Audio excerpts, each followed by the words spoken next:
Como é? 15 minutos para falar tudo sobre insuficiência hepática. Não vai dar nem para rolar a vinheta. Vamos, agiliza.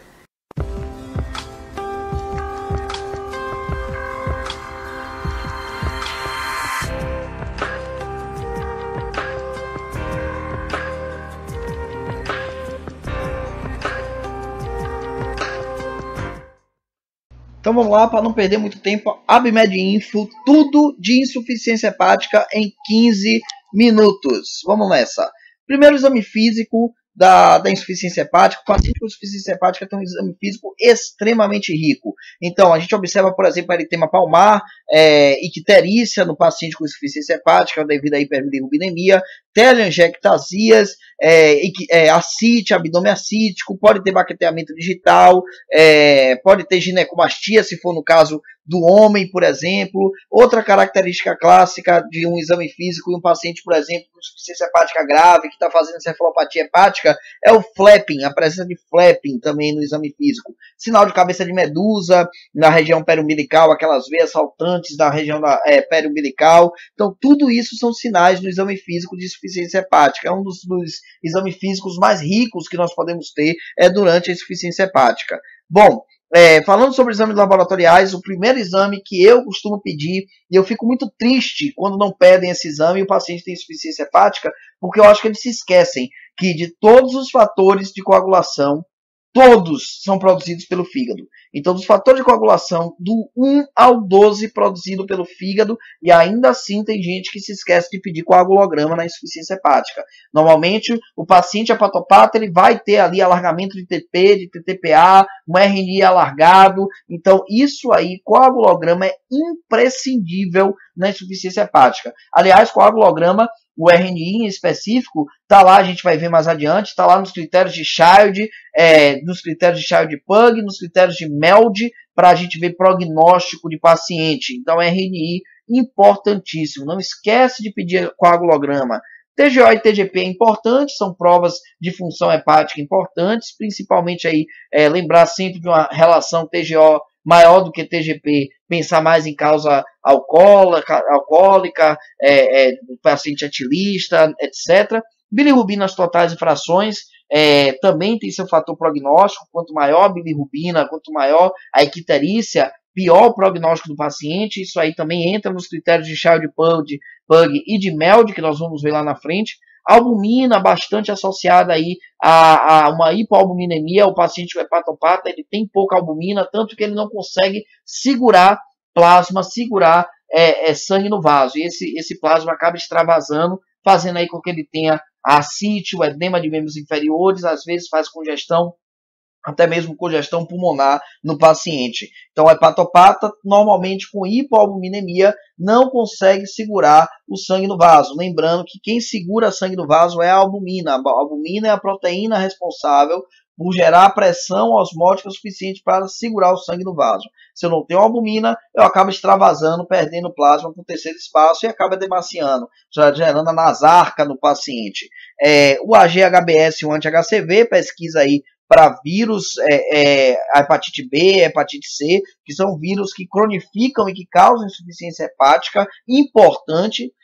Então, tanto a hepatite B quanto a hepatite C são importantes causas hoje no Brasil de insuficiência hepática, e pesquisa para a esquistossomose, que aqui na Bahia, onde eu estou falando para vocês, eu falo da Bahia, aqui na Bahia é importantíssimo falar sobre esquistossomose. Pensar em insuficiência hepática e não pensar em esquistossomose aqui é um erro crasso. Então, sempre questionar ao doente se ele, quando era mais novo, tomava banho de rio, tomava banho de lagoa ou rio de água doce, etc., para pensar em esquistossomose. Bom, e aqui eu trago uma tabela de sorologia para hepatite, onde eu vou pontuar apenas, não é a intenção do vídeo falar sobre essa tabela, depois eu vou fazer um vídeo só sobre hepatites, e aí talvez eu destrinche mais essa tabela, mas aqui o objetivo é falar sobre hepatite crônica, que é uma das principais causas de insuficiência hepática. A hepatite crônica, que você vai diferenciar, você vai diagnosticar a partir de um AG-HBS positivo, associado a um anti-HBS negativo e um AG-HBE negativo. Então, AG-HBS positivo com anti-HBS negativo e AG-HBE negativo, hepatite em fase crônica. Lembrar disso aí, essa tabela é importantíssima. Depois eu vou fazer um vídeo aí mostrando umas tabelas importantes para vocês, vai sair em breve esse vídeo. Bom, nós vamos continuar aqui com insuficiência hepática. Essa é a classificação de Child-Pugh, que todo paciente com insuficiência hepática deve ser classificado, segundo o critério de Child-Pugh. Ele tem 3 níveis de classificação, né? 3 níveis de gravidade, na verdade, o A, o B e o C, sendo que o A é o menos grave e o C o mais grave, inclusive é o que indica transplante hepático, etc. O Child-Pugh do paciente, ele, na verdade, ele tem essas 5 variáveis aqui que você vai pontuar a partir delas. Se ele tem encefalopatia hepática, você pontua a partir do grau de encefalopatia. Se ele tem ascite, você pontua através do grau da ascite. Bilirrubina pela quantidade de bilirrubinas. Albumina pela quantidade de albumina. E o tempo de protrombina, ou RNI, a partir da quantidade, ou melhor, o TP, a partir da quantidade aí do alargamento do TP. Bom, esses são os 5 parâmetros que o Child-Pugh usa. Inclusive, existe um mnemônico para isso. Eu já fiz um vídeo, vou deixar aqui na descrição o vídeo desse mnemônico chamado Beata, para você decorar e facilitar o seu aprendizado da classificação de Child-Pugh do paciente com insuficiência hepática. Outra classificação, que atualmente até tem sido mais usada do que o Child-Pugh, mas é mais uma classificação para prognóstico do paciente, é o critério de MELD. Então, assim, o critério de MELD, ele varia de 6 a 40, o valor máximo de MELD é 40, e a partir de 11 ele já indica aí um possível transplante hepático para o seu paciente. Existem calculadoras, eu não vou aqui mostrar como é que faz, tem na internet, no celular mesmo, você faz aqui. Essa é a calculadora do Epicentro. Então você pode usar, por exemplo, uma calculadora dessa na internet, coloca aí, pontua creatinina, bilirrubina e RNI, e ele lhe dá aí calculado o MELD do paciente. Bom, principais complicações. Falando agora um pouco de complicações e seus tratamentos. Eu já vou falar das complicações e seus respectivos tratamentos. A hipertensão portal, sem sombra de dúvidas, é a principal evolução de complicação da insuficiência hepática. Então toda insuficiência hepática, fatalmente, alguma hora vai evoluir para uma hipertensão portal. Toda hipertensão portal pode ser classificada em pré-hepática, intrahepática e pós-hepática, sendo que na intrahepática ela ainda pode ser classificada em pré-sinusoidal, sinusoidal e pós-sinusoidal. A hipertensão portal pré-hepática, normalmente quem faz é a trombose de veia porta, é a principal causa. A intrahepática pré-sinusoidal, esquistossomose no nosso meio, tome muito cuidado. Ó, uma dentro aqui, eu vou parar um pouquinho para falar sobre isso. Muita gente confunde, pensa que a esquistossomose é hipertensão portal pré-hepática. Não é, é pré-sinusoidal. Ela é intrahepática pré-sinusoidal. Além disso, intrahepática sinusoidal, que são as hepatites, a hepatite alcoólica, a hepatite B, a hepatite C, e as intrahepáticas pós-sinusoidais, essas mais raras, que são as fibroses hepáticas. A pós-hepática também não é muito comum, só a síndrome de Budd-Chiari é a principal síndrome causadora de hipertensão portal pós-hepática. Então tá aí as principais causas e a classificação da hipertensão portal. Tira uma foto desse slide e tenha sempre no seu celular. Uma dica. Bom, na hipertensão portal, as veias que são tributárias da porta, todas ficam muito dilatadas. Então, as veias umbilicais, que são tributárias da porta, as veias hemorroidárias, a gente tem que se lembrar disso. O sistema hemorroidário é um tributário direto da porta. Então, as veias hemorroidárias também ficam bem dilatadas e as veias esofágicas também possuem uma dilatação considerável. Tanto que quando elas não conseguem sustentar essa dilatação, elas literalmente estouram, gerando varizes esofágicas sangrantes, que é uma das piores emergências que você pode imaginar ter em sua sala vermelha. Então, a varizes de esôfago é uma das piores emergências, na minha opinião, uma das emergências que mais levam a óbito rápido o paciente. O tratamento inicial se faz com balão de Blackmore. Então, balão de Blackmore, a gente implanta esse balão de Blackmore, que nada mais é do que um balão literalmente colocado no esôfago, que vai ser insuflado para literalmente fazer uma hemostasia por esmagamento da varize. Então eu vou esmagar aquela varize, eu vou balonar o esôfago para esmagar aquela varize e tentar fazer uma hemostasia, tentar fazer uma hemostasia compressiva na varize. Isso é o balão de Blackmore. Associado ao balão de Blackmore, você pode fazer também octreotide ou qualquer vasoconstrictor potente. Então, octreotide é o que a gente mais usa na prática clínica. Você vai fazer aí 3 ampolas de octreotide diluídas em 210 ml de soro fisiológico, faz 40 ml em bolo e o restante da solução põe para correr a 20 ml hora. Isso você deve fazer por 5 dias. E, obviamente, o tratamento de escolha, isso aí eu estou falando é o tratamento até o tratamento ideal, definitivo, que é a endoscopia com ligadura elástica da varizes esofágica. Então, fazer a ligadura elástica da variz esofágica, fazendo isso através de endoscopia. Até endoscopar, você vai fazer o balão de Blackmore e o octreotide que eu te falei.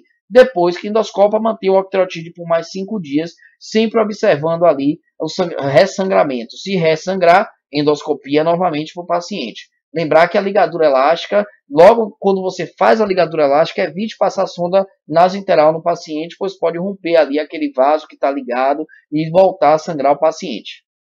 Peritonite bacteriana espontânea, uma das principais causas de infecção no hepatopata é a peritonite bacteriana espontânea. É uma infecção do líquido acítico. 40% das peritonites bacterianas são causadas por Escherichia coli. Normalmente, o diagnóstico ele é um diagnóstico laboratorial a partir da punção do líquido acítico. Então, você faz uma paracentese diagnóstica e observa para ver se o paciente tem uma quantidade de polimorfonucleares maior do que 250. Se houver uma quantidade de polimorfonucleares maior do que 250, já está indicado iniciar tratamento para PBE. Tratamento esse preconizado hoje com ceftriaxona, 1 grama de 12 em 12 ou 2 gramas intravenosa em dose única diária. Então, a ceftriaxona é o antibiótico de tratamento para PBE. Entretanto, pacientes que sangram, fazem varizes esofágicas, sangrantes e que têm grande volume de líquido acítico, está indicado profilaxia. Profilaxia normalmente é feita a partir de quinolona, norfloxacino, ciprofloxacino. Quinolona para profilaxia para PBE e ceftriaxona para tratamento. Onde você não tem uma quinolona, obviamente você pode também fazer profilaxia com a ceftriaxona, não tem problema nenhum. Mas o que está preconizado lá no guideline de hepatopatia é quinolona para profilaxia e cefalosporina de terceira geração, preferencialmente ceftriaxona para tratamento. Encefalopatia hepática. Encefalopatia hepática que é a manifestação máxima de gravidade de um hepatopata, né? O hepatopata que chega a fazer encefalopatia hepática, o risco de óbito é altíssimo, porque a encefalopatia hepática é muito grave e assim as medidas clínicas para ela, apesar de serem eficazes, né? Muitas vezes não conseguem tirar o paciente do estado de hepatopatia e acaba fazendo realmente de encefalopatia e o paciente acaba evoluindo com óbito. Então tome muito cuidado com encefalopatia hepática. Medidas clínicas para encefalopatia hepática: lactulose, aliás, estímulo de procinesia, fazer o paciente ter várias dejeções mesmo ao dia, utilizar a lactulose, fazer com que o paciente absorva menos amônia possível, destruir a flora do paciente a partir de antibióticos. Esses antibióticos devem ser administrados via oral, não adianta eu passar metronidazol venoso se eu estou pensando em encefalopatia hepática, eu tenho que passar via oral. Então, metronidazol, 250mg a 500mg via oral a cada 8 horas, lactulona 20 ml de 8 em 8 horas. Você pode usar alguns ligantes direto da amônia, como o benzoato de sódio, como aspartato, são ligantes direto da amônia, podem ser utilizados também na encefalopatia hepática. Atualmente sim, em 2013 saiu um antibiótico que é o topo de linha para encefalopatia hepática, que é o famoso rifaximin. Ainda não temos aqui em disponibilidade para ser utilizado no Brasil, mas uma hora vai chegar, uma hora já vão se habituando com esse nome rifaximin. E por fim, a síndrome hepatorrenal, que nada mais é do que a forma como a encefalopatia hepática, a forma como a hepatopatia, ela agride o rim. Síndrome hepatorrenal normalmente faz insuficiência renal pré-renal e deve ser diagnóstico de exclusão. A síndrome hepatorrenal eu só tenho como diagnosticar a partir do momento em que eu faço prova terapêutica para descartar outras causas, como desidratação, por exemplo. Lá antigamente, se fazia diagnóstico, prova terapêutica de hepatorrenal versus desidratação com 2.000 ml de soro. Você abria 2.000 ml lá de soro para o paciente e via o que é que acontecia, para diferenciar hepatorrenal de desidratação. Hoje em dia a coisa mudou, obviamente, a gente faz 1 grama por quilo de albumina, 1 grama por quilo de albumina, e essa 1 grama por quilo de albumina é feita por 2 dias. Então, assim, faz-se por 2 dias 1 grama por quilo de albumina, e dessa forma você tenta diferenciar se é hepatorrenal ou se é pré-renal. Isso, então, síndrome hepatorrenal, diagnóstico de exclusão. Falando de albumina um pouco mais, tomar muito cuidado naqueles hepatopatas graves que tem um volume acítico imenso. Tome muito cuidado quando você for tirar mais do que 5 litros de volume acítico desse paciente. Ele pode fazer uma hipotensão grave e é indicado, se você tirar mais de 5 litros de volume acítico, por exemplo, vou fazer uma paracentese de alívio em um paciente que tem um volume acítico monstruoso, que está fazendo compressão diafragmática, dispneia, preciso fazer uma paracentese para aliviar a dispneia do paciente. Vou retirar 5 litros, e se eu quiser retirar mais do que 5 litros, eu tenho que repor 1,5 gramas por quilo de albumina. Então, não confundam a reposição de 1,5 gramas por quilo de albumina para a retirada de mais de 5 litros de líquido acítico via paracentese e reposição de 1 grama por quilo por 2 dias de albumina para diferenciar pré-renal por desidratação de hepatorrenal, de síndrome hepatorrenal. Lembrando sempre que síndrome hepatorrenal, diagnóstico de exclusão. Então, para terminar o vídeo, essas 3 medidas são as 3 medidas cirúrgicas que podem ser feitas para hepatopatas graves que já evoluíram com hipertensão portal, principalmente aqueles que têm hipertensão portal. Então, paciente com hipertensão portal e insuficiência hepática grave pode se beneficiar de uma esplenectomia, pois, quer queira, quer não, você vai reduzir fluxo para aquela área, você vai reduzir a pressão na via porta se você esplenectomizar seu paciente. A famosa anastomose portocava, quem nunca ouviu falar da anastomose portocava, procura saber mais a respeito. Antigamente era chamada de anastomose portocova, porque matava muita gente, uma cirurgia que tinha um índice de óbito altíssimo.